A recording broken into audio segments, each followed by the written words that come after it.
नमस्कार दोस्तों, आप सभी का एक बार फिर से स्वागत है सामर्थ्य एकेडमी के इस ई लर्निंग प्लेटफॉर्म में। आप सभी को पता ही है, हम लोग यहाँ पर लगातार छत्तीसगढ़ की जनजातियों की क्लास को कवर कर रहे हैं। आप सभी को बार बार मैं सचेत कर दे रहा हूँ, आप सभी का जो नगर सेना का एग्ज़ाम है वो जून में होगा, मई में नहीं। तो किसी के भी बहकावे में ना आए। जो मैं आपको लाइन टू लाइन चीज़ें पढ़ा रहा हूँ वो पढ़िए, जो मैंने पहले पढ़ाया हुआ है उसको रिवाइज़ कीजिए। सुबह हमारे यहाँ जो आपके सिलेबस में दिया गया था मैथ्स, वो पूरा कवर करवा दिया गया है। अब आपके लिए कल स्टार्ट किया गया था निखिल सर के द्वारा कौन सी क्लासेस, रीजनिंग की क्लासेस, वो भी आपको पूरा देखना है। कहीं से कोई देरी नहीं होने वाला है। जो सर पढ़ा रहे हैं आपको रिवीजन करते हुए, अपने सिलेबस को पढ़ते हुए, जो हम पढ़ा रहे हैं उसको देखते हुए, सामने बुक से जो आप बुक रखे होंगे उससे क्वेश्चन को लगाते हुए प्रैक्टिस अपनी जारी रख सकते हैं। याद रखिएगा, हमारे यहाँ नगर सेना,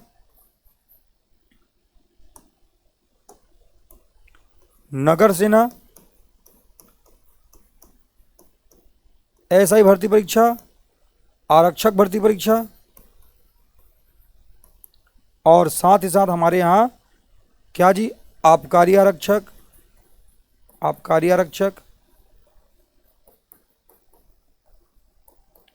प्रयोगशाला परिचारक। इसके अलावा क्या है, इसके अलावा हमारे यहाँ CGPSC pre plus mains, CG Vyapam, long term batch, इन सभी बैच को आप ज्वाइन कर सकते हैं हमारे यहाँ ऑफलाइन मोड में। हम लोग ऑनलाइन यूट्यूब पर क्या क्या क्लासेस फ्री पढ़ रहे हैं, तो एसआई की क्लास,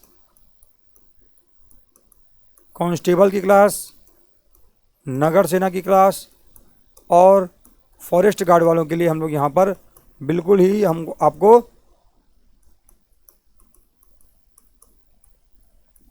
ठीक है, इसके लिए आप सभी को एकदम फ्री में क्लासेस प्रोवाइड करा रहे हैं हमारे यूट्यूब पर। ये लगातार जारी रहेगा, बंद नहीं होगा। ठीक है जी। तो अगर आप ऑफलाइन बैच में आकर के पढ़ना चाहते हैं तो ये ऑफलाइन आकर के पढ़ सकते हैं। ये सभी एग्ज़ाम का प्रिपरेशन आप कर सकते हैं। हमारा ऑफलाइन बैच जो है कहाँ स्टार्ट हो रहा है, तो आपके हम बता दें, बाफना मंगलम, आपने दुर्ग में देखा होगा बाफना मंगलम, उसी के बगल में एक बिल्डिंग है जिसको कहते हैं वॉल्किंस बिल्डिंग, यहीं पर हमारा ऑफलाइन बैच स्टार्ट हो रहा है। ठीक है, याद रखिएगा, सामर्थ्य एकेडमी ऑफलाइन आ चुका है दुर्ग में। तो चलिए स्टार्ट करते हैं आज की क्लास को। अगर आप आज पहली बार आ रहे हैं तो आपको हम बता दें, ये 4 एग्ज़ाम बिल्कुल फ्री में हमारे यूट्यूब में चल रहा है। इसके पढ़ने के लिए, इसके संबंधित चीज़ों को जानने के लिए आपको क्या करना है, आपको सबसे पहले हमारे चैनल को सब्सक्राइब करना है, बेल आइकन को प्रेस करना है और लाइक कमेंट शेयर करना आपको बिल्कुल भी भूलना नहीं है। ठीक है भैया। अगर एनर्जी कम लगे मेरे आवाज़ में आज, तो आपको समझ के चलना है थोड़ा सा तबीयत जो है नासाज है, आवाज़ में थोड़ा सा मेरे को दिक्कत है, फिर भी हम क्लास ले रहे हैं आप सभी के लिए। चलिए बढ़ते हैं आज की क्लास की ओर और देखते हैं छत्तीसगढ़ की जनजातियों की देवी देवताओं के बारे में। थोड़ा सा फनी या थोड़ा सा अटपटा सा ट्रिक बना बना करके चीज़ों को देखने का प्रयास करेंगे ताकि हमको अच्छे से चीज़ें जो है याद हो पाए। ठीक है भैया। तो चलिए हम स्टार्ट करते हैं पढ़ना और देखते हैं क्या हम लोग देखते हैं जनजातियों के देवी देवताओं के बारे में।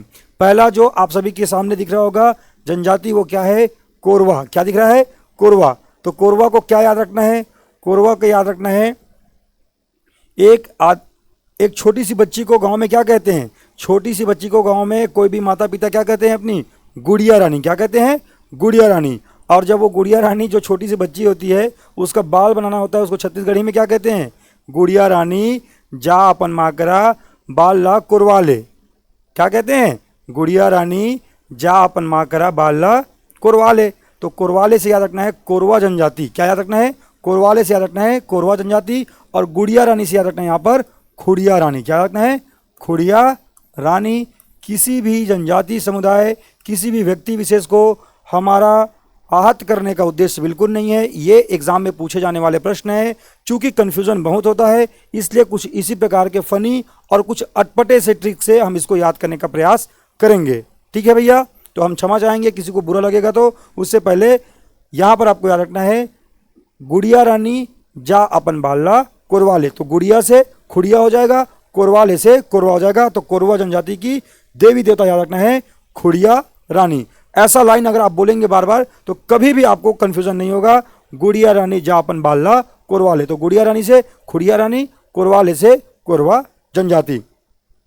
जब भी आपको उराव जनजाति के बारे में देवी देवता वाला सेक्शन आए, आपको एक लाइन लिखना है। क्या लिखना है? सर धर उर। क्या लिखना है? सर धर उर लिखना है, क्योंकि इनमें एक पर्व मनाया जाता है, सरहुल मनाया जाता है। उसी प्रकार याद रखना है सर धर उर। क्या याद रखना है? सर धर उर याद रखना है। यहाँ पर उर का मतलब क्या होता है? उराव होता है। क्या मतलब होता है? उराव होता है। और सर और धर को याद रखना है। सर से आपको याद रखना है सरना। क्या रखना है? सरना। और उर से, सर के बाद में धर से याद रखना है धर्मेश। क्या रखना है? धर्मेश। धर्मेश। और उर का मतलब क्या होता है? उराव। तो दो हमने यहाँ पर देख लिया जनजाति समुदाय जिनकी देवी देवताओं को हमने यहाँ पर पढ़ लिया है। सर धर उर क्या देखना है? सर धर उर एक लाइन में बोलेंगे, आपको चीजें आसानी से याद हो जाएंगी। उराव जनजाति में सरना और कौन सा है? तो आप कहेंगे भैया उराव जनजाति में सरना के साथ साथ धर्मेश देवता की पूजा की जाती है। और यही एग्जाम में आपसे जब पूछा जाएगा तो आपको कंफ्यूज करेगा, इसीलिए आपको याद रखना है सर धर उर। इसके अलावा गुड़िया रानी जा बाल्ला कोरवाले, तो कोरवा जनजाति, खुड़िया रानी, सरना, धर्मेश दोनों किसके लिए हैं? उराव के लिए हैं। सर धर उर याद रखना है। यही सरना देवी का निवास ये साल वृक्ष में मानते हैं और चैत्र माह में ये लोग सरहुल पर्व मनाते हैं। याद रखना है सरना देवी को ये लोग अपनी आराध्य देवी के रूप में मानते हैं, जबकि ये लोग धर्मेश की भी पूजा करते हैं। और धर्मेश का मतलब क्या है? तो याद रखना ये जो है सूर्य देव है। कौन है? सूर्य देव है भैया, याद रखना है धर्मेश। आगे बढ़ेंगे, अब देखेंगे हम लोग गोंड जनजाति के बारे में। किसके बारे में? गोंड जनजाति के बारे में देखेंगे। तो गोंड जनजाति जो है अलग अलग प्रकार के देवी देवताओं का क्या करते हैं भैया? अलग अलग प्रकार का देवी देवताओं का पूजा करते हैं, जिसमें आपको देखने को मिलता है दुल्हा देव, दुल्हा देव, बूढ़ा देव। साथ ही साथ आपको पता है इनके युवागिरी को क्या कहते हैं? कल की क्लास में मैंने बताया है युवागिरी को कहते हैं। गोंड और मुड़िया के युवागिरी को क्या कहते हैं? कहते हैं भैया गोटुल। और गोटुल के संस्थापक कौन है? लिंगोपेन। और वहीं पर लिंगोपेन को उस गोटुल से बाहर एक किनारे में स्थापित किया जाता है और जहां पर उनकी पूजा अर्चना की जाती है। तो लिंगोपेन की भी पूजा करते हैं कौन? गोंड जनजाति के लोग और मुड़िया जनजाति के लोग। दोनों में आपको याद रखना है लिंगोपेन को। ठीक है, तो लिंगोपेन को दोनों ही जगह आपको याद रखना है। दुल्हा देव, बूढ़ा देव, लिंगोपेन। ठीक है, याद रखना है किसके लिए? गोंड जनजाति के लिए। अब आते हैं कहां पर? अब आते हैं बैगा जनजाति में। तो बैगा जनजाति में भी आपको यही देवताओं को याद रखना है, दुल्हा देव और बूढ़ा देव को। बूढ़ा देव को विशेष करके याद रखना है ना, बैगा जनजाति में बूढ़ा देव, दुल्हा देव और साथ ही साथ ठाकुर देव, ठाकुर देव। इन सभी की पूजा कौन करते हैं? तो आपको याद रखना है इन सभी की पूजा करते हैं बैगा जनजाति के लोग। साथ ही साथ ये लोग किसकी पूजा करते हैं? बूढ़ा देव और बूढ़ी माई की पूजा करते हैं। ठाकुर देव और ठाकुर देवी की, ठाकुरानी देवी की पूजा करते हैं। कौन? बैगा जनजाति के लोग। आपको भी मोटा मोटी याद रखना है बूढ़ा देव, दुल्हा देव, ठाकुर देव, बूढ़ा देव, दुल्हा देव, ठाकुर देव। यहाँ पर भी दुल्हा देव, बूढ़ा देव और लिंगोपेन आपको मिल जाएगा। तो दोनों में कॉमन कौन कौन से? दुल्हा देव और बूढ़ा देव। इतना आपको ऐसा याद रख लेना है। आगे बढ़ेंगे तो आपको दिखाई देगा एक जनजाति जिसको कहते हैं क्या? कमार जनजाति। क्या कहते हैं? कमार जनजाति। तो आपको मैंने कमार जनजाति पढ़ाते हुए गरियाबंद जिले वाले क्षेत्र में मैंने बताया था। ये कमार जनजाति जो है क्या करती है? तो ये मानती है भैया कि यहां पर लिखा हुआ एक शब्द है मार। क्या लिखा हुआ है? मार। और कौन मारेंगी भैया? तो आपको याद रखना है वामन देवता की जब आप बात नहीं मानते हो तो आपको मार पड़ने वाला है। याद रखना है वामन देवता की जब बात आप नहीं मानते हो तो आपको मार पड़ने वाला है। किससे? छोटे माई से और बड़े माई से। किससे मार पड़ने वाला है? छोटे माई से और बड़े माई से। किसकी बात नहीं मानने पर? वामन देव की। तो याद रखना है वामन देव, छोटे माई, बड़े माई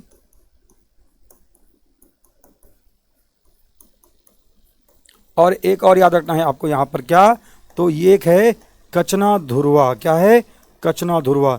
ये सभी को आपको याद रखना है। ये जो है किसके लिए है? कमार जनजाति के लिए। उनके प्रमुख देवी देवता है छोटे माई, बड़े माई, वामन देव, कचना धुरवा। कचना ध्रुवा को विशेष करके याद रखेंगे, ये एग्जाम में पूछा जाता है, स्टार मार्क करके रखेंगे। यहाँ पर अभी स्टार मार्क करने वाली चीज़ों को मैं आपको बताते हुए जा रहा हूँ, ये सभी एग्जाम में पूछे जाएंगे, तो ये आपको याद रखने हैं। विशेष करके जिसको मैं स्टार मार्क कर रहा हूँ वो आपको याद होना ही चाहिए, ठीक है। तो चलिए बढ़ते हैं आगे और देखते हैं अब आने वाला है कंवर जनजाति। कौन सी जनजाति? कंवर जनजाति। और आप सभी को पता है कंवर जनजाति जो है सैन्य कार्य करती है। कौन सा कार्य करती है? सैन्य कार्य करती है। अब जब सेना में जब कोई व्यक्ति जाता है तो दुश्मनों का क्या कर देता है?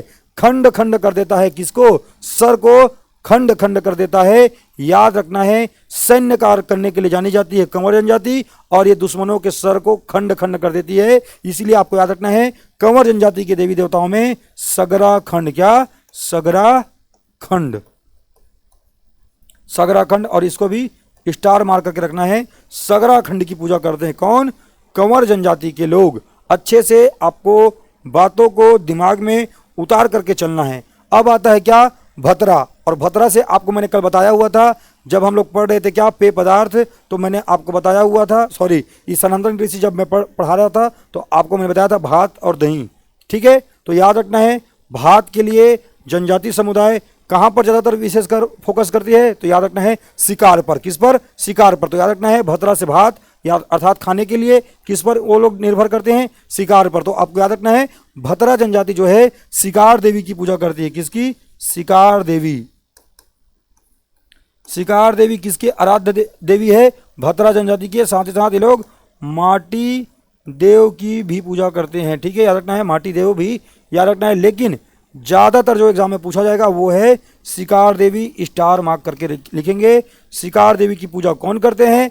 याद रखना है। कैसे याद रहेगा? भात अर्थात खाना अर्थात भोजन। तो भोजन के लिए जनजाति समुदाय के अधिकतर लोग जो बस्तर संभाग में रह रहे हैं वो किस पर डिपेंड कर रहे हैं? तो आप कहेंगे शिकार पर। इसी से आपको ये देवी देवता वाला सेक्शन में भतरा का देवी देवता याद हो जाएगा। शिकार देवी की पूजा करते हैं कौन? भतरा जनजाति।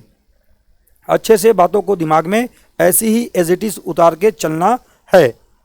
क्लियर हुआ क्या? आगे बढ़ें क्या? अब आगे बढ़ते हैं और देखते हैं अब क्या? आगे बढ़ते हैं और देखते हैं बिंझवार जनजाति। जब भी बिंझवार जनजाति आए आपको एक लाइन लिखना है। क्या लिखना है? जब भी बिंझवार जनजाति आए आपको क्या लिखना है? बीवी का भाई। क्या लिखना है? बीवी का भाई। चलिए लिखिए तो बीवी का भाई। और बीवी को हम लोग उल्टा लिखेंगे, बीवी का भाई। क्या बोलना है? बीवी का भाई। ऐसा ट्रिक को आपको रख लेना दिमाग में। बीवी का भाई इनके देवी देवताओं को याद रखने का ट्रिक है।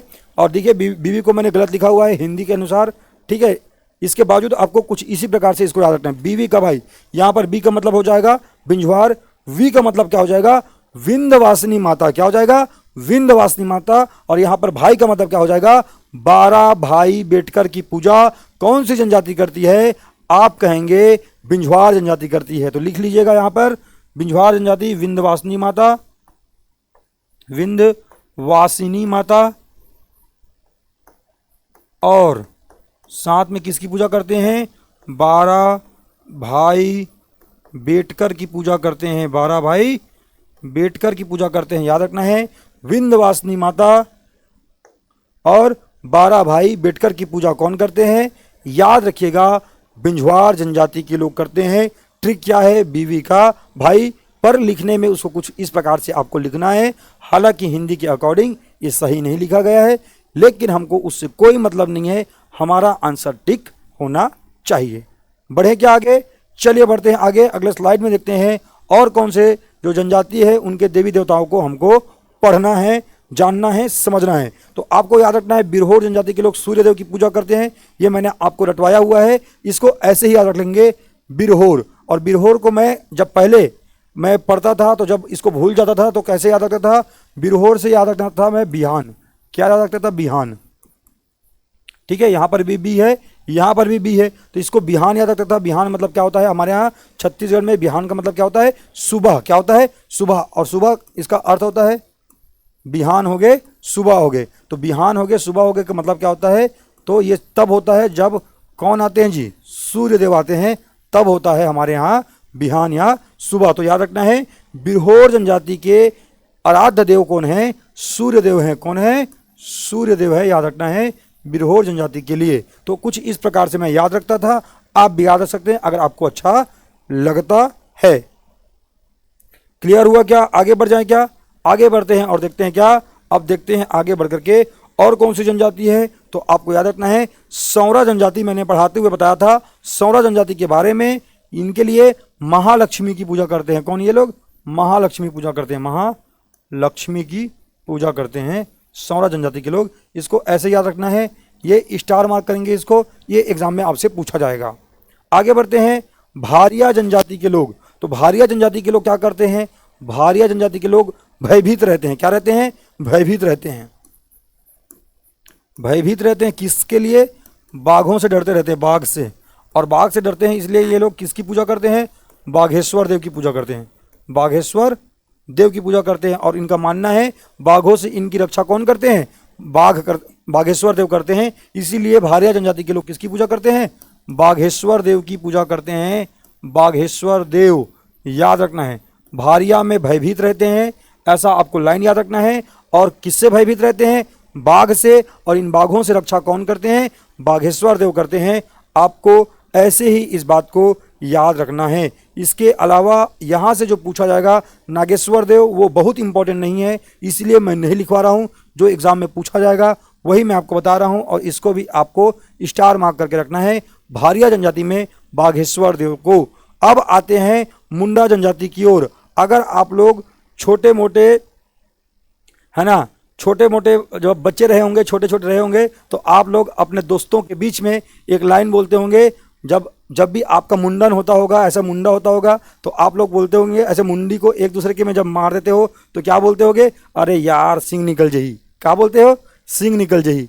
क्या बोलते हो जब जी दो टकला एक साथ ऐसे लगता है तो क्या बोलते हो? सिंह निकल जही, ऐसे बोलते हो ना। तो याद रखना है मुंडा जनजाति के लोग किसकी पूजा करते हैं? सिंह बोंगा की पूजा करते हैं। किसकी पूजा करते हैं? सिंह बोंगा। सिंह बोंगा की पूजा करते हैं, याद रखना है।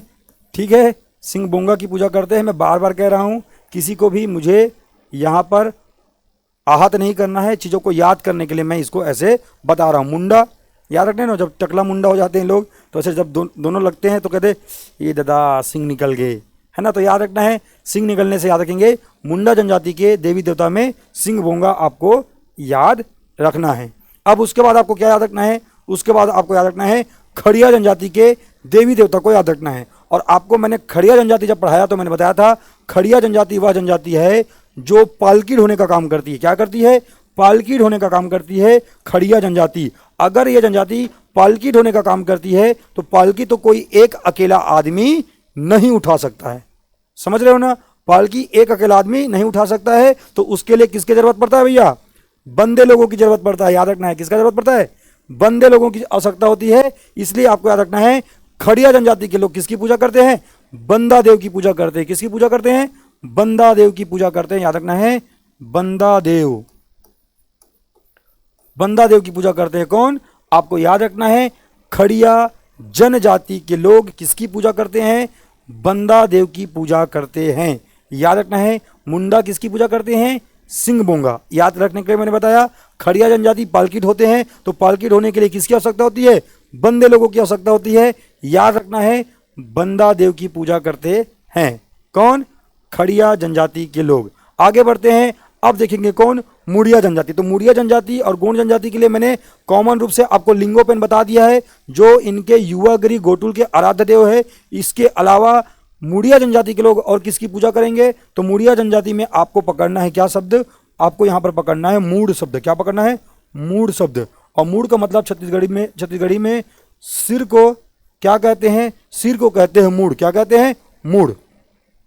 समझ रहे हो ना? मूड़ी फूट जही। ठीक है, अतिक जोर से मत मार, मूड़ी फूट जही। तो ऐसे जो शब्द प्रयोग आते हैं ये किसके लिए होता है भैया? तो याद रखना है ये सिर के लिए प्रयोग होते हैं छत्तीसगढ़ में मूड। और मूड क्या है छत्तीसगढ़ का? छत्तीसगढ़ में जो ये मूड शब्द है, ये जो सिर शब्द जो है ये क्या है? तो ये शरीर का अंग है। क्या है? शरीर का अंग है। शरीर का क्या है? अंग है। तो याद रखना है मूड शब्द को पकड़ना है मुड़िया जनजाति में, और इससे आपको समझ में आ जाएगा ये शरीर का अंग है, और यहीं से आपका जवाब निकल जाएगा अंगादेव। अंगादेव की पूजा करते हैं, ये आपको याद रखना है। कौन? मुड़िया जनजाति के लोग अंगादेव की पूजा करते हैं। और ये जो अंगादेव है ये काष्ठ से निर्मित होता है। मड़ई मेला के देवता माने जाते हैं अंगादेव। कौन? अंगादेव। याद रखना है आपको। मुड़िया जनजाति में अंगादेव को अच्छे से आपको याद रखना है। पूछा जाएगा मुड़िया जनजाति के प्रमुख देवी देवताओं में कौन है, आपको याद रखना है अंगादेव के बारे में। इसको मड़ई मेला के देवता के रूप में भी जाना जाता है। यहां पर लिख सकते हैं मड़ई मेला के देवता, मड़ई मेला के देवता। और इसको लकड़ी से बनाया जाता है। किससे? लकड़ी से निर्मित किया जाता है। आगे बढ़ेंगे और अब देखेंगे किसका, तो भैना जनजाति के बारे में देखेंगे। भैना जनजाति ठाकुर देव, और यहां पर याद रखना है भैना जनजाति और प्रधान दोनों के लिए ठाकुर देव, और यहां पर याद रखेंगे प्रधान जनजाति में आपको याद रखना है बूढ़ा देव। जैसे देवताओं की पूजा करते हैं ये जनजाति बूढ़ा देव। याद रखिएगा इतनी जनजातियों के देवी देवता को आपको याद कर लेना है। जिसको मैं स्टार मार्क कर रहा हूं उनको ही आपको और अच्छे से याद करना है आपके एग्जाम के हिसाब से। सिंहबोंगा याद होना चाहिए, बाघेश्वर देव याद होना चाहिए, यहाँ सूर्य देव याद होना चाहिए, बंदा देव आपको याद होना चाहिए, अंगा देव याद होना चाहिए। ये विशेषताएं याद होनी चाहिए आप सभी को। इसके अलावा यहाँ पर आपको मैंने पहले बताया हुआ है खुड़िया रानी याद होना चाहिए, सरना देव देवी याद होना चाहिए, धर्मेश देवता याद होना चाहिए। इसके अलावा आपको यहाँ पर कचना धुरवा याद होना चाहिए।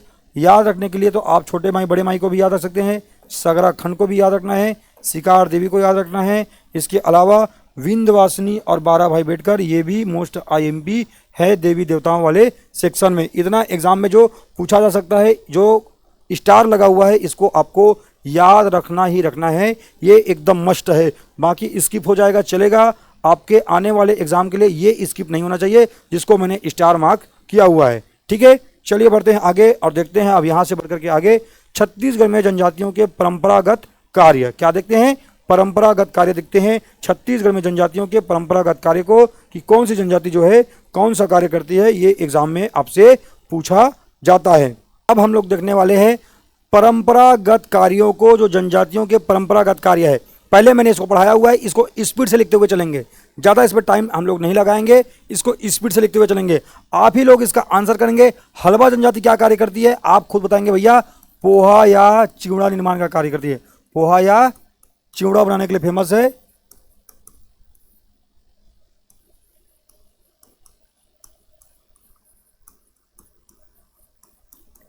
प्रसिद्ध याद रखना है। इसके अलावा याद रखना है मुड़िया जनजाति क्या कार्य करती है, तो ये काष्ठ शिल्प के लिए जानी जाती है। काष्ठ शिल्प के लिए जानी जाती है, याद रखना है। काष्ठ मतलब क्या होता है? लकड़ी से बने हुए शिल्प। क्या होता है? लकड़ी से बने हुए शिल्प, बने हुए शिल्प के लिए जानी जाती है। कौन सी जनजाति? आप कहेंगे भैया मुड़िया जनजाति। अबूझ माड़िया भी सेम टू सेम याद रखना है, यहाँ पर काष्ठ शिल्प के लिए जानी जाती है। अबूझ माड़िया जनजाति भी याद रखना है। अब यहाँ से क्या प्रश्न पूछा जाएगा, तो याद रखना है यहाँ पर याद रखना है, ये स्टार मार्क कर दिया मैंने। पोहा वाला प्रश्न पूछा जाएगा, मुड़िया वाला प्रश्न पूछा जाएगा, ये दोनों आपको याद रखना है। अबूझ माड़िया जो है काष्ठ शिल्प के लिए जानी जाती है, लेकिन ज़्यादातर आपको याद रखना है काष्ठ शिल्प के लिए मुड़िया जनजाति को। गदबा की बात करते हैं तो गदबा जो है घरेलू कार्य के लिए जानी जाती है। ये एग्जाम में नहीं पूछा जाएगा, मैं आपको चूंकि पढ़ाना है इसलिए मैं यहाँ पर बता दे रहा हूँ। घरेलू कार्य के लिए जानी जाती है कौन सी जनजाति? आप कहेंगे यहाँ पर गदबा जनजाति। यहाँ पर मैं एक जनजाति के बारे में देख रहे हो लिखा हुआ है भतरा। भतरा जनजाति के बारे में पढ़ाते वक्त मैंने बताया था, भतरा जनजाति जो है शिकार देवी की पूजा करती है, और भतरा जनजाति जो है किस कार्य को करती है? सेवा कार्य करती है। स से शिकार देवी, स से आपको याद रखना है सेवा कार्य करती है। कौन सी जनजाति? तो भतरा जनजाति सेवा कार्य के लिए फेमस है, सेवा कार्य करती है। याद रखना है भतरा जनजाति सेवा कार्य के लिए प्रसिद्ध है। इसके अलावा मैं आपको यहाँ पर लिखवा दूँ परजा, इसी की एक शाखा को कहते हैं धुरवा जनजाति। ये जो है परजा या धुरवा जो है बांस शिल्प का कार्य करती है। याद रखना है आपको, बांस शिल्प का कार्य करती है, पशुपालन का कार्य करती है। इसके अलावा ये कृषि पर निर्भर होने के लिए ये एक और कार्य करते हैं, जो क्या करते हैं? केन से निर्मित वस्तुओं को क्या करते हैं? विक्रय करते हैं। केन से निर्मित वस्तुओं को विक्रय करते, कहने का मतलब क्या है? गन्ना से निर्मित वस्तुओं को, गन्ना से निर्मित वस्तुओं का विक्रय करते हैं, याद रखना है, विक्रय करते हैं ये जनजाति। साथ ही साथ ये लोग बांस शिल्प के लिए फेमस हैं, बांस शिल्प के लिए फेमस है, बांस शिल्प के लिए फेमस है। याद रखिएगा, बांस शिल्प के साथ ये जो जनजाति है पशुपालन के लिए भी फेमस है। कौन सी जनजाति? पर्जा या ध्रुवा पशुपालन के लिए। तो इतनी बातों को याद रखना है किस जनजाति के बारे में? पर्जा या ध्रुवा जनजाति के बारे में। जहां पर लिखा हो कोल, उससे आपको क्या याद रखना है? उससे आपको याद रखना है भैया कोल जनजाति जो है किस कार्य के लिए जानी जाएगी, आपको याद रखना है। कोल जनजाति में कोल शब्द का क्या अर्थ है? तो कोल एक अंग्रेजी भाषा का शब्द हो जाएगा आप सभी के लिए। जनजाति को जब देख रहे हैं तो यहां से आप लोग इसको कनेक्ट कर लेंगे। कोल का मतलब क्या है? कोयला, ऐसा बना लेंगे और वहां से आपको याद हो जाएगा कोयला, है ना। कोयला को खोदने का कार्य या उत्खनन करने का कार्य कौन करती है? कोल जनजाति कोयला खोदने का कार्य करती है। कोयला खोदने का कार्य कौन सी जनजाति करती है? कोल जनजाति करती है। याद रखना है, कोल कोयला खोदने का कार्य करती है। कोल मतलब अंग्रेजी वाला कोल याद रख लेंगे, जनजाति के साथ ऐसे कनेक्ट कर लेंगे और उससे याद हो जाएगा कोयला खोदने का कार्य करती है कोल जनजाति। आगे बढ़ते हैं, कौन सी जनजाति है? पंडोप जनजाति। कौन सी जनजाति है? पंडोप जनजाति। यह जनजाति कृषि कार्य के साथ साथ कांस्य शिल्प के लिए जानी जाती है। किसके लिए? कृषि कार्य के साथ साथ कृषि कार्य और कांस्य शिल्प के लिए जानी जाती है। कांस्य शिल्प के लिए जानी जाती है। कौन सी जनजाति? तो ये है पंडोप जनजाति। पंडोप ट्राइब्स के बारे में इतना याद रखना है। आगे बढ़ते हैं, ओझा। तो आपको मैंने बताया था गोंड की ही एक उपजाति है ओझा, जो गोदना गोदने का कार्य करती है। क्या करती है? गोदना गोदने का कार्य करती है। गोदना गोदने का कार्य। कल हम लोगों ने पढ़ा हुआ था कुंजर, बंजारा, ओझा और देवार, ये जनजातियां जो है क्या करती है? तो ये करती है गोदना गोदने का कार्य। और ओझा जो है गोंड का ही एक उप जनजाति है जो कि गोदना गोदने का कार्य करती है। ये आपको याद रखना है। बैगा को क्या कहते हैं? मेडिसिन मैन ऑफ गोंड कहा जाता है। याद रखना है, क्या कहते हैं इसको? मेडिसिन मैन ऑफ गोंड कहते हैं। याद रखिएगा, किसको? बैगा को कहा जाता है। ये बीमारियों और किसी भी बाधा को जड़ी बूटी से, तंत्र मंत्र के उपचार से ठीक करने की शक्ति रखते हैं। इसीलिए इनको क्या कहा जाता है? मेडिसिन मैन ऑफ गोंड कहा जाता है। क्या कहते हैं? Medicine man of Gond. और आपने देखा भी होगा बैगा हमारे आसपास जो होते हैं झाड़ फूक करके ठीक कर देते हैं लोगों को, तो ये जड़ी बूटी के जानकार होते हैं अच्छे खासे, और ये आयुर्वेदिक रूप से लोगों को ठीक करने की शक्ति रखते हैं। इसीलिए इनको क्या कहते हैं? मेडिसिन मैन ऑफ गोंड कहा जाता है। तो अगर आपने ये लाइन याद रख लिया, मेडिसिन मैन ऑफ गोंड, तो आप यहां से जो प्रश्न पूछा जाएगा उसको एकदम आसानी से जान लेंगे कि हाँ, ये जो जनजाति है ये क्या करती है? तो बीमारी और किसी भी बाधा को जड़ी बूटी से, तंत्र मंत्र से ठीक करने की शक्ति रखती है। क्या? बीमारी और किसी भी बाधा को, बीमारी या किसी समस्या को जड़ी बूटी और तंत्र मंत्र से ठीक करने की शक्ति रखते हैं, ऐसा कहा जाता है बैगा जनजाति के बारे में। इन्हीं को गोंड जनजाति का क्या कहते हैं? मेडिसिन मैन कहते हैं। मेडिसिन मैन ऑफ गोंड कहा जाता है बैगा जनजाति को। द बैगास किसकी रचना है? वेरियर एल्विन की रचना है। अभी कुछ देर के बाद हम लोग देखने वाले हैं। द बैगास किसकी रचना है? वेरियर एल्विन की रचना है। बैगा जनजाति मेडिसिन मैन ऑफ गोंड, गोदना गोदने का कार्य करती है। गोंड की एक उप जनजाति ओझा।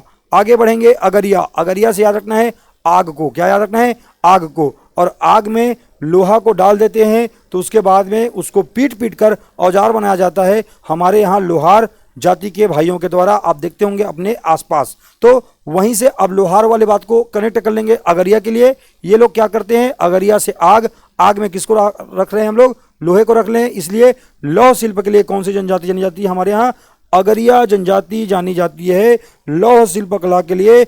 याद रखिएगा, लौह शिल्प कला अगरिया जनजाति, लौह शिल्प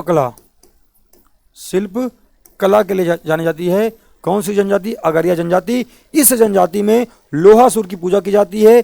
यह जनजाति जो होती है दीपावली के दिन किसको? लोहासुर को किसकी बलि देते हैं? काले मुर्गी की बलि देते हैं। इसके अलावा आपको पता होना चाहिए ये जो जनजाति है, इस जनजाति में उड़द दाल का विशेष महत्व होता है। अगरिया जनजाति पढ़ाते वक्त मैंने आपको बताया हुआ है।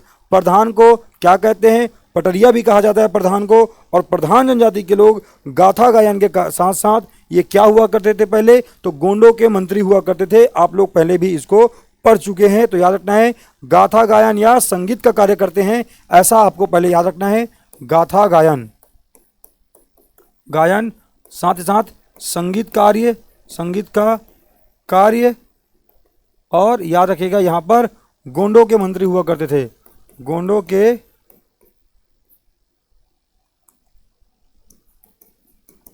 मंत्री के रूप में भी, मंत्री के रूप में भी इन्होंने कार्य करते थे पहले। तो ये तीनों बातें आपको याद रखना है प्रधान जनजाति के लिए। अब कमार जनजाति की बात आती है तो कमार जनजाति हमेशा अपने बांस शिल्प के लिए फेमस रही है। हमारे यहाँ कमार और कंडरा दो ऐसी जनजातियां हैं जिसको आपको डायरेक्ट याद रखना है। किसके लिए? आपको याद रखना है बांस शिल्प के लिए। ये बांस शिल्प यहाँ पर दोनों को लिख दे रहा हूँ, बांस शिल्प। अगर आप थोड़ा मोड़ा छत्तीसगढ़ी की सुनते हैं तो आपने दुकालू यादव जी का गीत सुना होगा, कंडरा के घल्ले माता सूपा बिछायो। तो सूपा क्यों बिछा रहे हैं भैया? क्योंकि सूपा इसलिए बिछा रहे हैं क्योंकि ये बनाते हैं सूपा। तो बांस से कौन सी जनजाति हमारे यहाँ बांस के बर्तन बनाने के लिए फेमस है? अगर किसी एक को चुनना हो, बांस से बर्तन बनाने वाली जनजाति। देखिए बांस शिल्प अलग अलग प्रकार का हो सकता है। कोई हो सकता है बांस से कोई अच्छा घर में सजाने वाला कोई चीज बना रहा हो, कोई बांस से घर के उपयोगी वस्तुएं बना रहा हो, जैसे कि सूपा, चंगेरा वगैरह जो हमारे यहाँ बनता है, वो टुकनी वगैरह जो बनता है वो सब बना रहे हो। तो बांस के बर्तन बनाने के लिए हमारे यहाँ जो जनजाति जानी जाती है वो है कंडरा जनजाति। बांस के बर्तन बनाने के लिए, किसके लिए? बांस के बर्तन बनाने के लिए, बर्तन बनाने के लिए। ठीक है। मैं तो भैया जब भी सुनता हूँ ना दुकालियों का वही वाला गीत, मेरे को तुरंत याद आ जाता है कंडरा जनजाति। समझ रहे हो? कंडरा के घल्ले माता सूपा बिछायो। क्योंकि सूपा क्यों बिछा रहे हैं? बिसाना मतलब क्या होता है? सूपा बिसायो। बिसायो मतलब क्या होता है? बिसाना मतलब होता है खरीदना। तो छत्तीसगढ़ी में पूछा जाएगा खरीदने को क्या कहते हैं? बिसाना कहते हैं। इसको भी याद रखना है। हमारे कल्चर है ना, चीज़ों को समझना है। ऐसा नहीं होता कि सब चीज़ों को किताब में ही पढ़ लें। आम जीवन से भी चीज़ों को उठाना पड़ता है, कनेक्ट करना पड़ता है, तब जाकर के एग्जाम जो है क्लियर होता है। आगे बढ़ते हैं। ठीक है। यहाँ पर लिखा हुआ है भुंजिया। ठीक है। तो भुंजिया लिखा हुआ है, तो भुंजिया यहाँ पर खाने वाला भुजिया तो है नहीं। भुंजिया क्यों है? तो याद रखना है भुंजिया जनजाति क्या कार्य करती है? तो भैया तपते हुए लोहे से रोग का इलाज करती है। तपते हुए लोहे से रोग का इलाज करती है, इसीलिए इसको भुंजिया कहते हैं। उस जगह को भूंज देते हैं लोग। समझ रहे हो? याद रखना है। इसी प्रकार से आपको इसको याद रखना है। तपते हुए लोहे से इलाज करते हैं ये लोग रोगों का। भुंजिया जनजाति तपते लोहे से, तपते लोहे से इलाज करने के कारण कहलाती है ये जनजाति भुंजिया। फिर इसके बाद शिकारी जनजाति क्या करती है? तो शिकारी जनजाति छिंद पत्तों से क्या बनाती है भैया? बहारी बनाती है, झाड़ू बनाती है। याद रखना है। ठीक है। छिंद पत्ते से क्या बनाती है? शिकारी जनजाति छिंद पत्ते से चटाई, टोकरी, झाड़ू बनाने का कार्य करती है। कौन सी जनजाति? शिकारी जनजाति छिंद पत्ते से। इसको हमने आंखों से देखा है इन सभी चीज़ों को, इसलिए इसको हम आसानी से याद रख सकते हैं। एकदम पढ़ने की जरूरत है ऐसा जरूरी नहीं है। आसपास आपने इन सभी चीज़ों को देखा हुआ है। छिंद पत्ते से चटाई, है ना, और क्या यहाँ पर झाड़ू, झाड़ू, चटाई, झाड़ू और क्या बनाते हैं छिंद पत्ते से? या बताइएगा। तो हमने देखा है चटाई बनाते हैं इनको। इसके अलावा हमने देखा है ये टोकरी भी बनाते हैं छिंद पत्ते से। क्या बनाते हैं? टोकरी भी बनाते हैं। टोकरी, टोकरी और झाड़ू बनाने का कार्य करती है, यह जनजाति। कई लोग शिकारी देखते हुए काले पक्षी का शिकार करने वाली जनजाति समझ लेते हैं। ऐसा बिल्कुल नहीं है।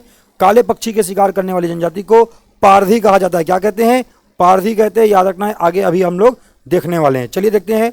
यहाँ पर लिखा होगा सौरा। तो सौरा जनजाति क्या करती है? सांप पकड़ने का कार्य करती है सौरा जनजाति। बहुत आसान प्रश्न है, लिख देते हैं। सांप पकड़ने का कार्य, सांप पकड़ने का कार्य करती है। कौन सी जनजाति? सौरा जनजाति। याद रखिएगा। धनवार जनजाति क्या करती है? तो धनवार भी एक ऐसी जनजाति है जो बांस शिल्पकला से संलग्न है। याद रखना है, बांस शिल्पकला के लिए जानी जाती है। बांस शिल्प कला, बांस शिल्पकला के लिए प्रसिद्ध है धनवार जनजाति। सांप पकड़ने का कार्य कौन करती है? सौरा जनजाति। जबकि यहां पर सौरा से सांप पकड़ लीजिए, सौरा में देखिएगा अम की मात्रा, सांप में भी अम की मात्रा, तो सौरा जो है सांप पकड़ने का कार्य करती है। धनवार बांस शिल्प के लिए जानी जाती है। और कंवर को हमने देखा हुआ है क्या करती है? ये सैन्य कार्य करती है। क्या करती है? सैन्य कार्य करती है। इनके देवी देवता के लिए हमने ट्रिक बनाया हुआ था, जब ये सैन्य कार्य करते हैं तो अपने दुश्मनों का सर क्या करते हैं? खंड खंड कर देते हैं। इसलिए सगरा खंड हमने अभी कुछ देर पहले पढ़ा हुआ है। बिरहोर क्या करते हैं? तो बिरहोर जो होते हैं मोहलाइन वृक्ष की छाल से, याद रखिएगा, और उरई की छाल से क्या करते हैं? रस्सी बनाने का कार्य करते हैं। लिखिएगा, मोहलाइन वृक्ष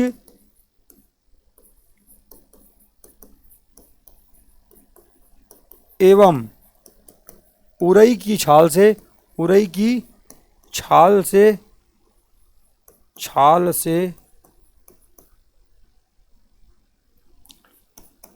रस्सी बनाने का कार्य करती है। कौन सी जनजाति? बिरहोर जनजाति। इसके अलावा ये जनजाति जो है यह भी बांस शिल्प के लिए जानी जाती है। बांस शिल्प भी करती है। कौन सी जनजाति? तो याद रखना है, मोलाइन वृक्ष की छाल और उरई वृक्ष की छाल के अलावा ये बांस शिल्प के लिए भी जानी जाती है जनजाति। कौन सी जनजाति? बिरहोर जनजाति। याद रखना है। खड़िया जनजाति के लिए आपको क्या याद रखना है? खड़िया जनजाति जो है क्या कार्य करती है? तो आपको याद रखना है, मैंने अभी बताया था, खड़िया जनजाति पालकी ढोने का कार्य करती है। और पालकी ढोने के लिए बंदों की आवश्यकता होती है, इसलिए खड़िया जनजाति के लोग जो है बंदा देव की पूजा करते हैं। कुछ देर पहले हमने पढ़ा हुआ है, पालकी ढोने का कार्य करते हैं। पालकी ढोने का कार्य। कोरकू, देखिए नाम में लिखा हुआ है कोरकू, कुछ ऐसा टाइप का लग रहा है किसी को, किसी चीज को खोदने उदने का कार्य करते होंगे, इस टाइप का लग रहा है ना नाम, इसलिए याद रखते हैं भूमि खोदने का कार्य। भूमि खोदने का कार्य करती है। कौन सी जनजाति? याद रखिएगा, कोरकू जनजाति भूमि खोदने के लिए फेमस है। अच्छे से याद रखना है। खरवार जनजाति क्या करती है? खैर वृक्ष से कत्था निकालने का काम करती है। खैर वृक्ष से कत्था निकालने का कार्य करती है। कौन सी जनजाति खैर वृक्ष से कत्था निकालने का कार्य करती है? याद रखिएगा, खैरवार जनजाति। पारधी जो है काले पक्षियों के शिकार के लिए, काले पक्षियों के आखेट, आखेट लिखिएगा यहाँ पर, आखेट, और आखेट के बगल में लिखिएगा शिकार। इससे क्या होगा? आपको शिकार का एक पर्यायवाची मिल जाएगा और आप जान पाएंगे आखेट का मतलब क्या होता है, शिकार होता है। काले पक्षियों के आखेट के लिए जानी जाती है। कौन सी जनजाति? पारधी जनजाति। तो अब एक बार आपको यहाँ पर इंपॉर्टेंट बताते हुए चलते हैं, कौन कौन से चीज़ों को आपको याद रखना है। मोहलाइन याद रखना है, पालकी ढोने का कार्य याद रखना है, भूमि खोदने का कार्य, खैरवार, काले पक्षियों का शिकार, सैन्य कार्य यहाँ याद रखना है, सौरा याद रखना है, पीछे स्लाइड में गोदने का कार्य मेडिसिन मैन ऑफ गोंड कहते हैं। अगरिया जो है लौह शिल्प के लिए जानी जाती है, गाथा गायन प्रधान। ठीक है, आगे बढ़ते हैं। क्या? कंडा जनजाति बांस शिल्प और बांस के बर्तन बनाने के लिए फेमस है। तपते लोहे वाले को याद रखना है, भुंजिया को, छीन पत्ते से चटाई, झाड़ू, टोकरी को याद रखना है आपको यहाँ पर। इसके अलावा पिछले स्लाइड में आपको याद रखना है पोहा चिवड़ा, काष्ठ शिल्प, सेवा कार्य करते हैं भद्रा जनजाति के लोग, ये आप याद रख सकते हैं। गन्ना से निर्मित वस्तुओं का विक्रय करने का कार्य करते हैं पर्जा धुरवा, ये उतना इंपॉर्टेंट नहीं है। कोल जनजाति के लिए याद रखना है, कोयले खोदने का कार्य करती है कोल जनजाति। ये अगर आपने याद रख लिया है तो आपको इतना जो पूछा जाएगा वो आपसे जनजातियों के परंपरागत कार्य वाले सेक्शन को आपने कवर कर लिया है, मान के चलिए। अब हम लोग आप पहुंचे हैं कहाँ पर? जनजातियों के संबंधित जो पुस्तकें पूछी जाएंगी एग्जाम में, उसको हम लोग कवर करने के लिए आ चुके हैं। और देखते हैं जनजातियों से संबंधित जो पुस्तकें हैं उसमें लिखने वाले लेखक जो हैं वो कौन कौन से हैं और उन्होंने कौन कौन सी किताबें लिखी है। आपके एग्जाम के लिए जो सबसे ज़्यादा इंपॉर्टेंट है उसको मैं बताते हुए चलूंगा। अगर किसी का एक बता रहा हूं और आपको चार पता है, आपकी किताब में चार दिया हुआ है, तो आप मान के चलिए उस किताब का सबसे इंपॉर्टेंट जो सेक्शन है उसको मैंने यहाँ पर आपको कवर करवाया है आपके एग्जाम के लिए। सीजीपीएससी वालों को मैं बहुत डिटेल से पढ़ाता हूँ इसको, और अपने ऑफलाइन बैचेस में अपने साथ जो जुड़ते हैं उनको, जनजातियों को और डिटेल करवाता हूँ। लेकिन आपके लिए इतना डिटेल जो मैं करवा रहा हूँ मोर देन इनफ होने वाला है। ठीक है, चलिए देखते हैं संबंधित पुस्तकों को। वेरियर एल्विन के लिए आपको याद रखना है इन्होंने क्या क्या किताबें लिखी है। सबसे पहले आपको याद रखना है द गौर, पहले याद रखना है द गौर, फिर बोलना है द अगरिया। क्या बोलना है? द अगरिया। द गौर, द अगरिया, द बैगास। क्या? द बैगास। ये तीन आपको एक साथ बोलना है, द गौर, the Agaria, the Baigas. Verrier Elwin के लिए एक साथ बोलना है द गौर, द अगरिया, द बैगास। एक साथ बोलिएगा द गौर, द अगरिया, द बैगास। आगे आपको याद रखना है मुड़िया एंड देयर घोटुल। क्या याद रखना है? मुड़िया एंड देयर घोटुल। हालांकि ये उस समय लिखा गया था इसलिए घोटुल लिखा हुआ है, अब इसका नाम जो है गोटुल हो चुका है। याद रखना है मुड़िया एंड देयर घोटुल। अच्छे से याद रखिएगा, वेरियर एल्विन की रचना है, याद रखना है, एग्जाम में आपसे पूछा जाएगा मुड़िया एंड देयर घोटुल किसकी रचना है? आप कहेंगे यह रचना वेरियर एल्विन की रचना है। द गौर, the Agaria, the Baigas, Muria and their Ghotul, ये चार रचनाएं आपने पढ़ लिया। अब आगे आप देखना है कौन सी रचना। एक और रचना आपको याद रखना है मारिया मर्डर एंड सुसाइड। क्या याद रखना है? Maria murder and suicide. Maria murder and suicide. Suicide, ये आपको याद रखना है। ये किसकी रचना है? वेरियर एल्विन की रचना है। मुड़िया एंड देयर घोटुल, याद रखिए ना, याद रखना है। घोटुल के बारे में इसी किताब में पूरे डिटेल से बताया किसने? वेरियर एल्विन ने।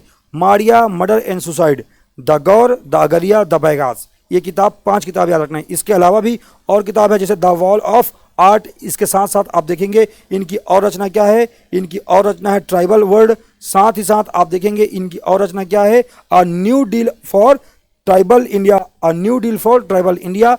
वास्तविक तौर पर अगर मैं बताऊं तो वो आपके लिए उतने इंपॉर्टेंट नहीं है जितने इंपॉर्टेंट जो है ये पांच किताबें।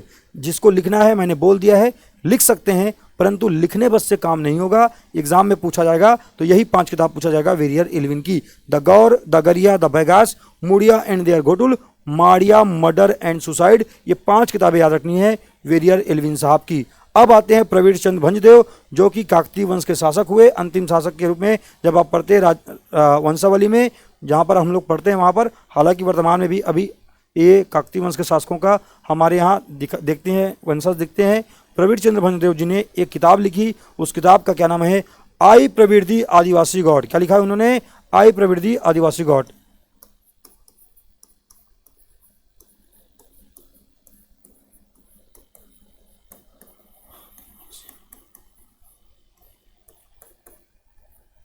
गॉड, इन्होंने लिखा है आई प्रवृत्ति आदिवासी गॉड। लिखा है किसने?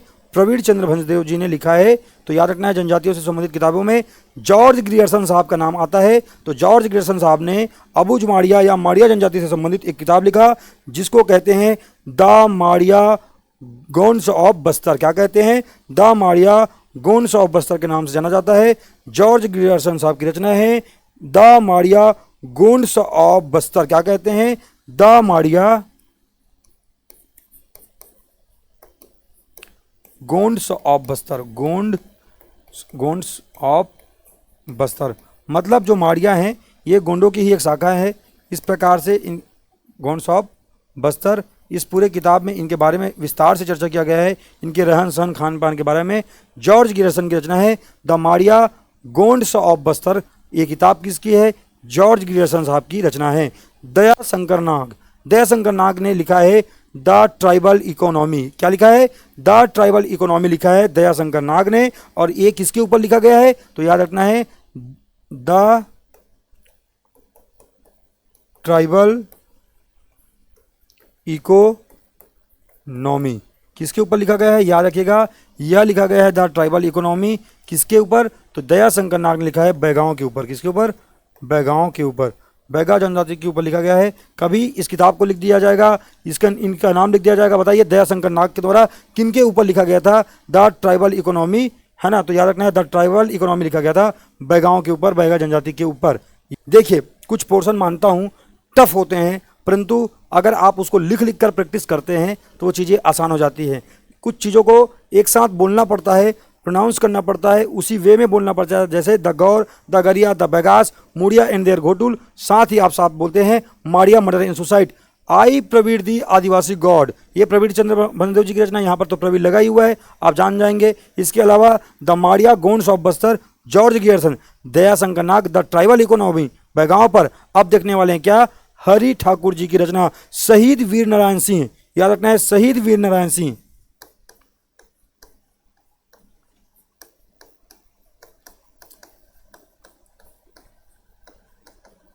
शहीद वीर नारायण सिंह के नाम से याद रखिएगा। आपको क्या, आप याद रखिएगा यह एक खंड काव्य है जो हरि ठाकुर जी ने लिखा है वीर नारायण सिंह जी के ऊपर। याद रखना है शहीद वीर नारायण सिंह। आगे देखेंगे हीरालाल शुक्ल, इन्होंने क्या क्या किताब लिखा है, इन्होंने लिखा है प्राचीन बस्तर। क्या, प्राचीन बस्तर, प्राचीन बस्तर लिखा है इन्होंने। इन्होंने लिखा है बस्तर का मुक्ति संग्राम। क्या लिखा है, बस्तर का मुक्ति संग्राम। इसके अलावा इन्होंने लिखा है एक और किताब, फेमस किताब, आदिवासी संगीत, आदिवासी संगीत रे लोयो, रे लोयो। ये गीत वाली किताब किसने लिखा है, डॉक्टर हीरालाल शुक्ल जी ने लिखा है, याद रखिएगा। एस.सी. रॉय, जब भी आप राय देने जाते हो किसी को भी, कोई ना कोई आकर के क्या करता है, आपको बिल्होर देता है। तो याद रखना है बिल्होरने से बिरहोर, तो याद रखिएगा द बिरहोर किसकी रचना है, द बिरहोर रचना है किसकी, याद रखिएगा एस.सी. रॉय, शरद चंद्र रॉय की रचना है। याद रखना है द बिरहोर। पूरी बातों को याद रखना है। श्यामा चरण दुबे में यहाँ पर चरण को पकड़ना है, चरण को, और चरण से याद होगा द कमार, कमार, मार को याद रखना है, मार को किससे मारना है, चरण से मारना है। श्यामा चरण दुबे द कमार, याद रखना है। ऐसे ही इसको आगे बढ़ेंगे। टी.बी. नायक, इन्होंने 3 किताबें लिखी है, जिसमें सबसे पहले याद रखना है द भील। क्या, द भील। उसके बाद क्या है, द भील के बाद में इन्होंने अबू जुमाड़ियास के ऊपर एक किताब लिखी है ना, टी.बी. नायक साहब ने। उसको क्या कहते हैं, द अबू जुमाड़ियास। क्या कहते हैं, द अबू जुमाड़ियास। क्या कहते हैं, द अबू जुमाड़ियास।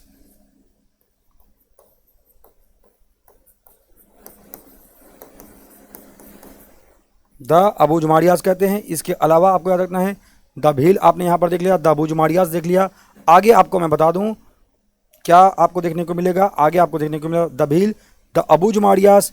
आगे टी.बी. नायक की एक और रचना है 12 भाई बेटकर। क्या है, 12 भाई बेटकर। और द भील एक अध्ययन के नाम से इन्होंने लिखा है, एक अध्ययन के नाम से लिखा है इस किताब को। लेकिन आपको याद रखना है द भील, बस आपको याद रख लेना है, आपका काम बन जाएगा। द भील एक अध्ययन किसकी रचना है, टी.बी. नायक की रचना है। द अबू जुमाड़ियास, 12 भाई बेटकर, ये तीनों रचनाएं किसकी है, टी.बी. नायक साहब की है, याद रखिएगा टी.बी. नायक। आगे बढ़ते हैं और देखते हैं श्याम राव। श्याम राव के बारे में मैंने आपको बताया था, ये वो व्यक्ति हैं जिन्होंने क्या लिखा था, द प्रधान। क्या लिखा है, प्रधान।